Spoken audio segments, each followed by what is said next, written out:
As may readily be imagined, I did not obtain all these details from Madame de Krüdener herself. One day, I said to her laughingly, "The Emperor of Russia is the man who more closely resembles the Antichrist. He possesses the charm, winning manner, and power of seduction one associates with that personage, whereas the Emperor Napoleon, even when a prisoner, although he fascinates the imagination, arouses a feeling of respect and awe, which precludes any more tender emotions." Madame de Krüdener did not permit anyone to joke on this subject, and always ended by saying, "If Emperor Napoleon was really the man who was destined to bring about catastrophe, it was not his fault, and we should pray for him." I have never known a woman who inspired a more lively affection because of her kindness of heart, more alarm on account of her madness, and more madness because of her persuasive qualities. Her insanity became more and more acute, and on her succumbing to a sort of mania for prophecy, she was in her turn persecuted and driven from place to place, till at last she found refuge in Russia. Some time after my arrival at Constance, I had the joy of being able once more to embrace my brother.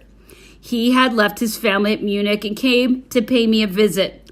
How many things I had to tell him, and how a moment's pleasure can make one forget days of suffering. Once more I felt that I was not alone on earth, and that there was someone who still loved me sincerely. Eugène listened without astonishment to my account of all the tribulations I had experienced, and informed me of the hatred with which the word Frenchman was pronounced all over Europe. He too had been a victim of this hatred, although he had taken no part in recent events. He did not conceal the fact that several libelous pamphlets about me were being circulated in Germany. They had profoundly exasperated him, and though he did not for an instant doubt his sister, he regretted the fact that such charges were brought against her.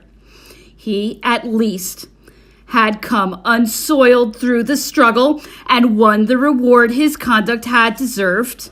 Brave, loyal, frank, generous, incapable of betraying his word, preferring honor to position, a dignified retreat to power earned by base means, and the performance of his duty to any pleasures. His character was gay, indulgent, well-poised, and gentle, easy-going as regards the little things in life. He held decided opinions on serious questions of conduct.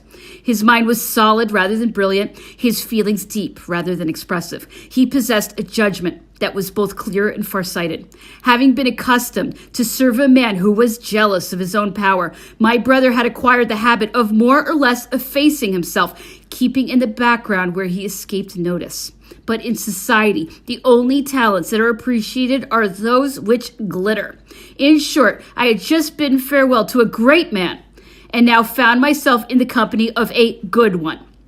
Eugène told me that Monsieur Lavalette was in hiding near the place where he lived, and that this was with the permission of the King of Bavaria. It was agreed that in spring I should go and visit him, meeting at the same time his little children whom I had never seen. When he left, I found myself once more alone, with no one to comfort me, and surrounded by more dangers than ever.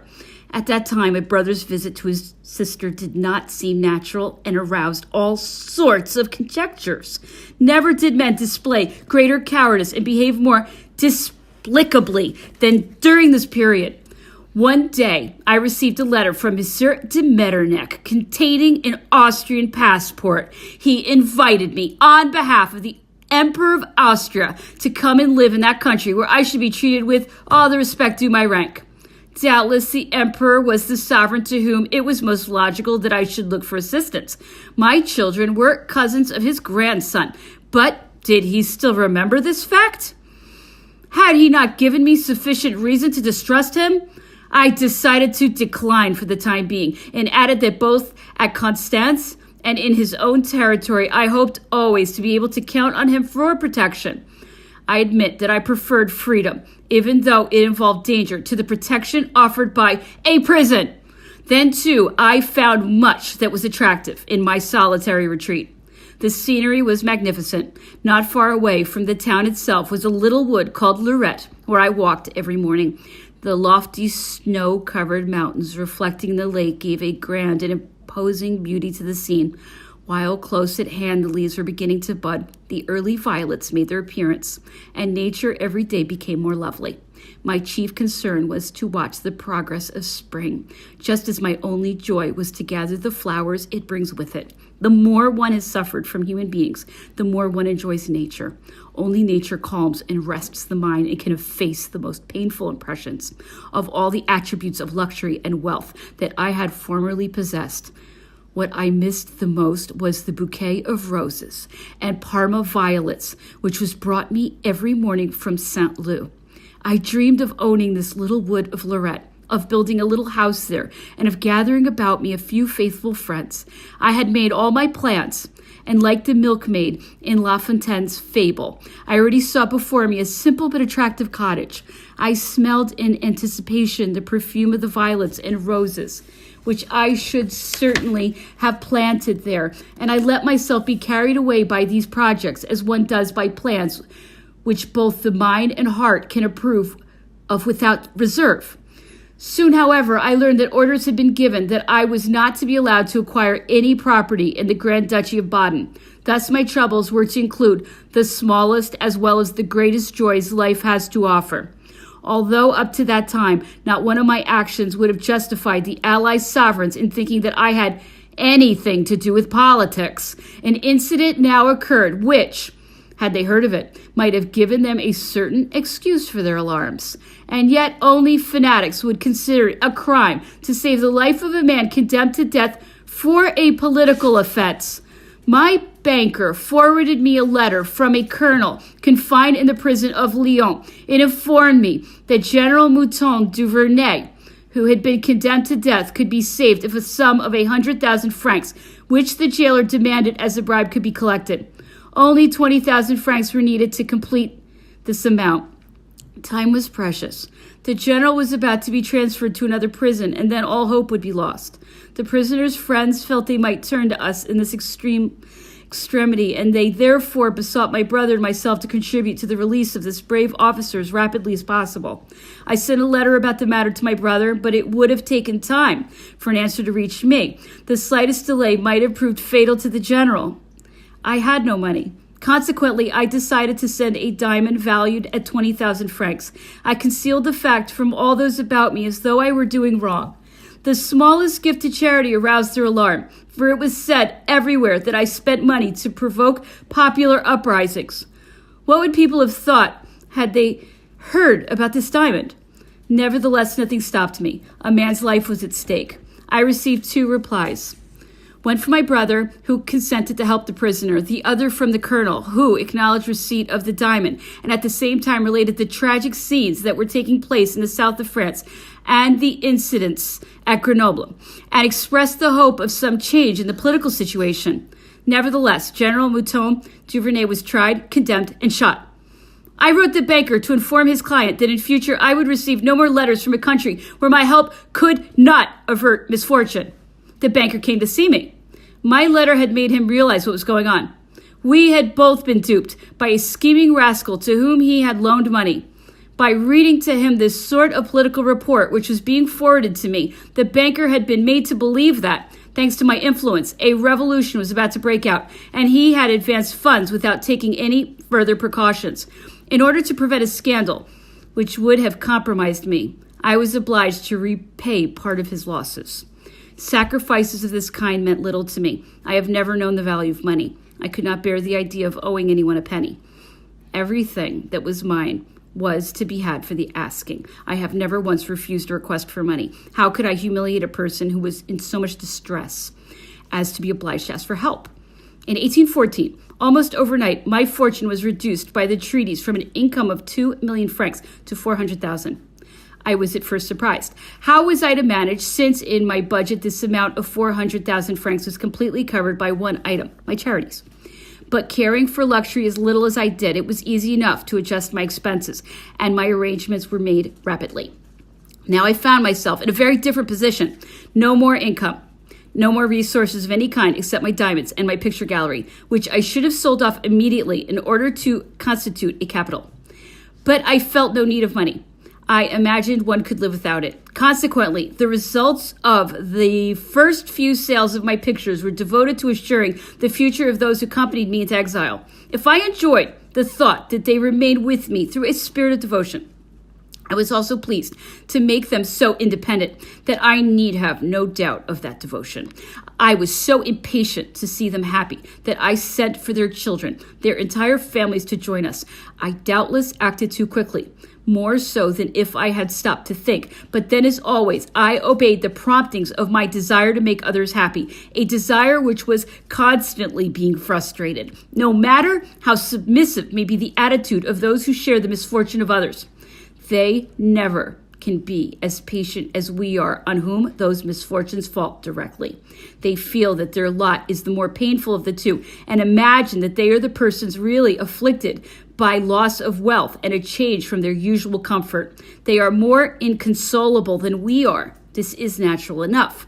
The person who is really afflicted by fate surmounts these petty worries, and the very extent of his losses contributes towards making him calm. My one occupation in the quiet retreat in which I now found myself was to compose melancholy ballads. I did so easily. Not even the chatter of a drawing room disturbed me. I wrote Partons pour la souris at ma maison while my mother was playing backgammon. The song proved popular, and it was sung during the War of 1809 as La Sentinelle was during the Spanish campaign. After that, each time the armies took the field, I would be asked to write something, which I did reluctantly, for I did not like to seem to pose as an author, too lofty a title for my modest talents. At Constance, I had only a few books and no collection of poetry in which I could find verses to set to music.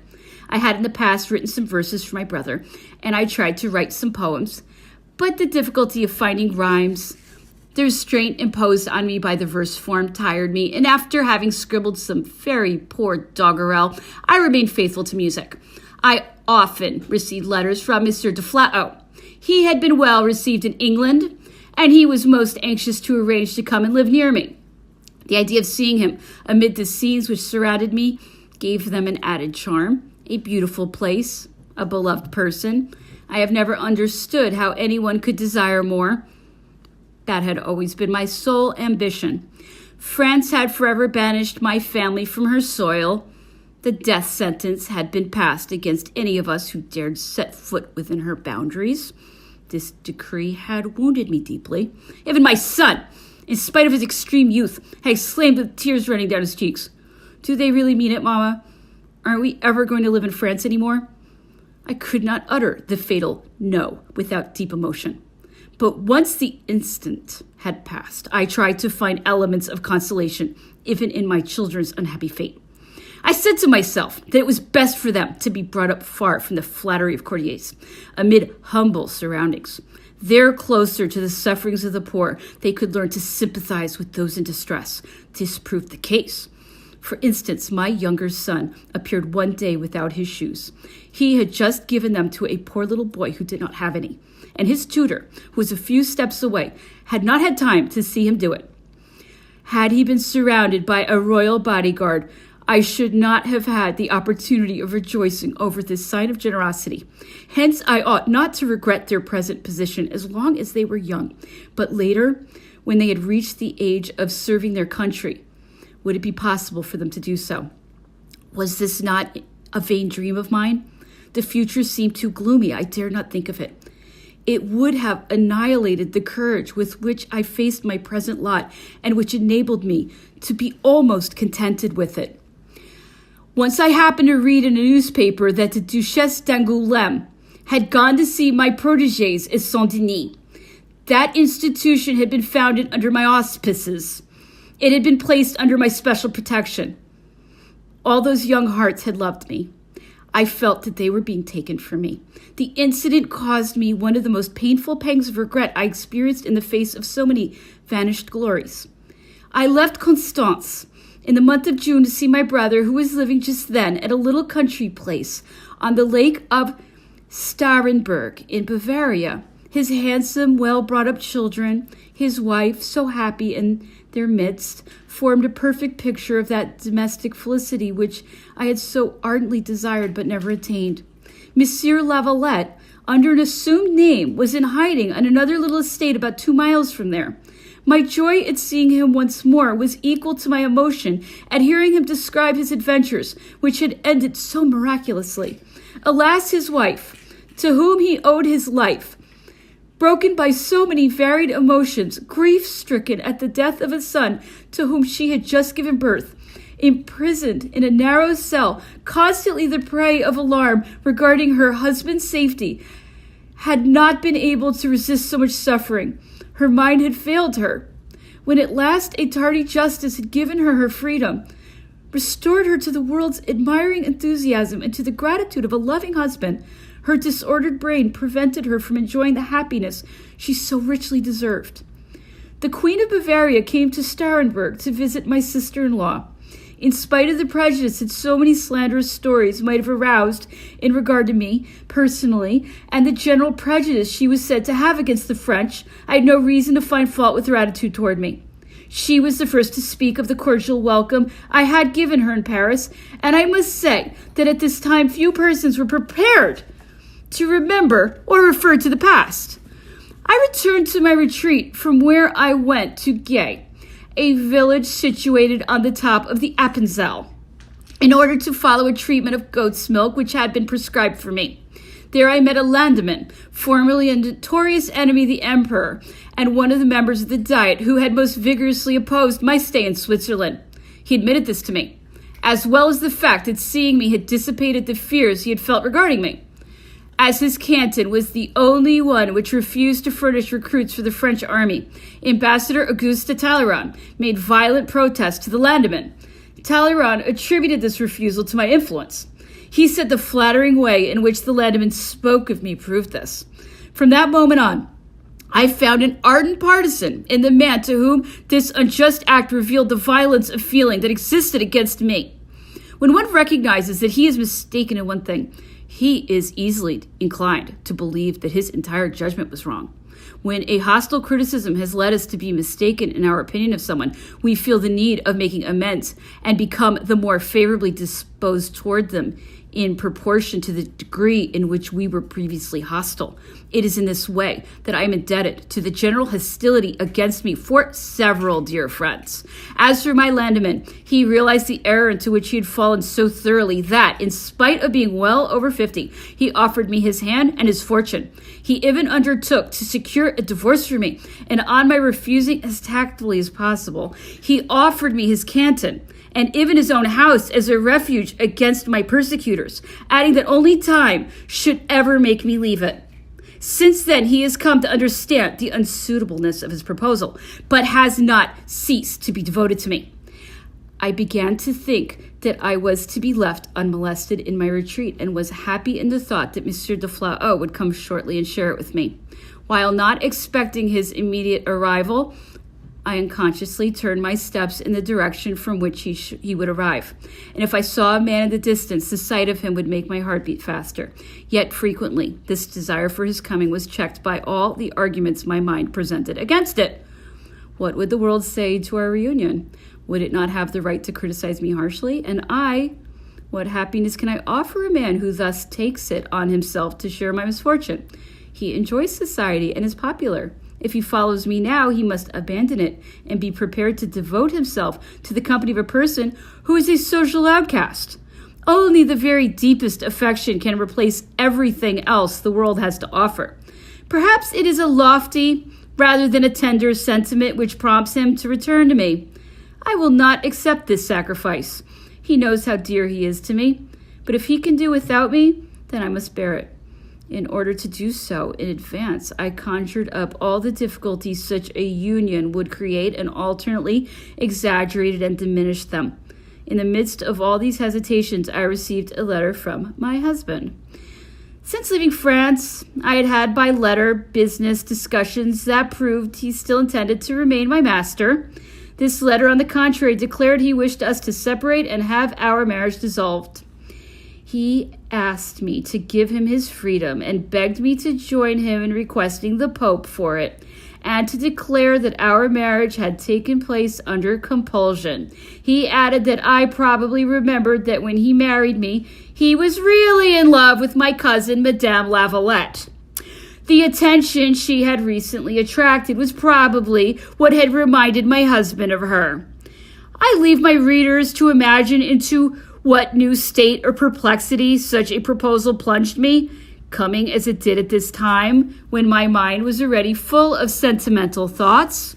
To be free, to be able to marry the one man I had ever loved, to be able to have at last what I had always longed for, a happy home. This was almost too great a happiness for me to bear, and it was almost within my grasp. How cruelly I would suffer if I was forced to give it up. But I had my children and my conscience. I could not sacrifice both. To declare that I had married under constraint would be to commit a perjury, at least to myself. Moreover, is not the marriage bond a sacred and dissoluble one? How had I been able to imagine that I was free? I therefore decided to try to convince my husband that such a plan was impossible and urge him to give it up. The more my desires agreed with this, the more I thought of my duty and my children's interests. I felt then how keenly human nature can suffer from those conflicts between the heart and the brain. I learned at the same time that the secret of retaining one's peace of mind is to strive to be completely sincere, to obey only the promptings of one's conscience, and leave the rest to Providence. Consequently, when the ecclesiastical council of Constance came to question me in the name of the Pope and made me swear on the gospel to tell the whole truth, I did not need to hesitate in replying to all their questions. At the end of this meeting, which lasted a long while, Abbé Bertrand suggested to me that a question as important as this required longer reflection on my part, and at least the calling of a family council. He quoted the example of several princesses whose answer on similar occasions had been rehearsed and commented on by a gathering of bishops. I checked his erudition by assuring him that all the family councils in the world would never persuade me to say a word that was untrue, that having obeyed the dictates of my conscience, I was prepared to accept whatever decision might be taken in regard to me, and that I had a certain merit in doing this, and thus scrutinizing the secrets of my heart.